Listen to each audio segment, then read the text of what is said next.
শিব দুর্গার কি হচ্ছে অপূর্ব পতন ছাউনিরা মনের কথা শুনে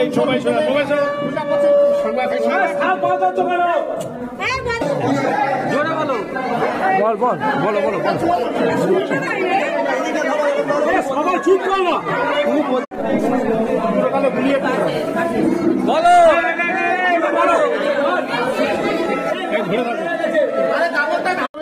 শিব দুর্গার বিয়ে হচ্ছে অপূর্ব কথন ছাউনিরা মজার কথা শুনুন সর্বজনে প্রজাপতি নির্বন্ধ হলো এতদিনে ঘরের ধনু ভাঙা পণ হলো সমাপন যত কুলোবালা মাথায় নিয়ে বনডালা সাজিয়ে ঘরের চারিদিকে চালের পাতা কুটকুটা ছাড়ো সব যে ধরবে চালের পাতা সে খাবে জোড়া বেটাল মাথা যে ধরবে খুঁটি খাটি সে হবে চিরকালের বাঁটি যে করবে টিটকারি তার মা হবে পুরানো আটকুড়ি যে করবে ঠিক ঠিকানা তার চোখ হবে কানা ভালো ছেলে যে মন্দ করবে আমার হাতের মতো শুধু হাত হবে এক মুঠো চাল 6 মাস খাবে মদ ঘষে ঘষে বেলে ঘাটায় যাবে টাকা কুড়িয়ে খাবে সাঙ্গ হলো ছন্না তোলা বাজাও সবে শাঁখ শেষ পর্ব বাসে ঘরে